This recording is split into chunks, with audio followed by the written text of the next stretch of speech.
Good afternoon. Phil Lindemann, Krystal, 93 News. It's one of those perfect summer days in Summit County where the monsoon rains are at bay for now and the sun's been shining behind just a few non-threatening clouds. I stopped by exit 201 in Frisco this morning where dozens of cyclists were gearing up for the day. I had one question.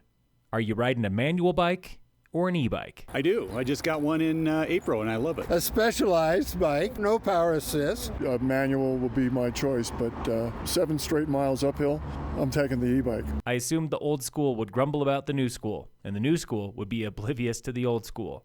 I was wrong. Up first was Kevin from Silverthorne. He rides both and lets his to-do list decide. Getting around town, maybe go up to the amphitheater in Dillon or the brew pub in Silverthorne. Next was John from Vail. He lets the terrain decide. We do the Copper Frisco, we do like Dillon, Swan Mountain. I never could do Swan Mountain on my regular bike, so now I can do Swan Mountain. Riding with John was Bob. At 84, he pledges to be motor-free forever. It's so light and you feel so free riding it. It's a great exercise to get up to the top of the pass. Bob's wife, Victoria, though, she's got no problem with the motor. I can enjoy the scenery while I ride. Carolyn from Dillon was halfway through an 80-mile training ride on her manual bike. She doesn't mind e-bikes either, until going uphill and all of a sudden it just power went out even though I was pedaling the whole time. Down the road from exit 201 at Frisco Peninsula, 1 in 4 mountain bikers these days are riding e-bikes. What we found instead of conflict is actually it's not an all e-bike or all traditional bike thing. We see a lot of mixed groups with different ages. That was Frisco Trails manager Pete Swenson. The peninsula is one of just 2 local single-track systems where e-bikes are allowed. For people that want to do longer rides that just don't have time to train or, are bigger riders, it's a great solution for them to be able to enjoy a trail network that they otherwise wouldn't be able to get out on. Niles Stray, the general manager at Slopestyle on Main Street, Breckenridge, sees the appeal of an e-bike. Yeah, it was pretty darn fun, man. But he disagrees with Swenson about e-bikes going deep into the backcountry. As much as I always want to get people on bikes, riding further, things like that, when I did this one loop one day, I saw like a group of people that passed me on the climb, and they were just very novice riders, not accustomed to being in the mountains, in the backcountry. He told me the story of riding Teocalli Ridge Loop out of Crested Butte, a nearly 12-mile ride that's rated difficult on MTB Project.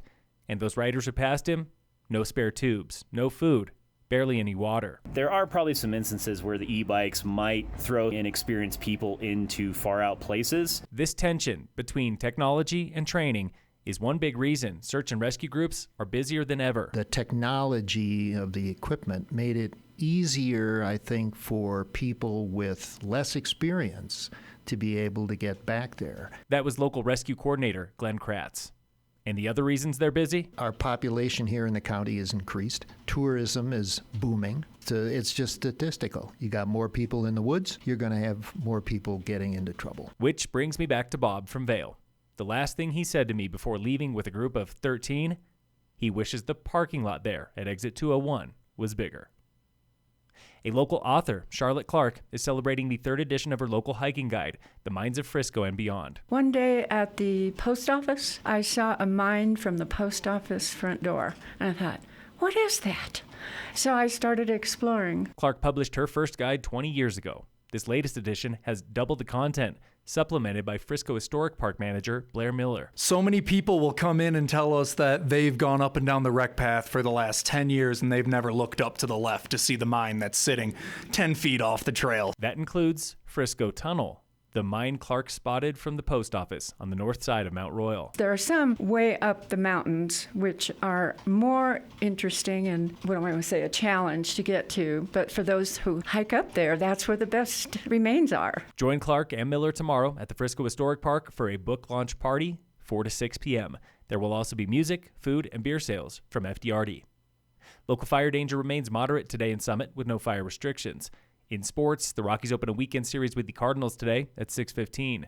And in local sports, passing through Copper Mountain tomorrow is another bike tour, the Copper Triangle. Cyclists are riding 3 mountain passes, Fremont, Tennessee, and Vail Pass. Be ready for lots of cyclists on Highway 91, US 24, and the Vail Pass Recpath. Phil Lindemann, Krystal, 93 News.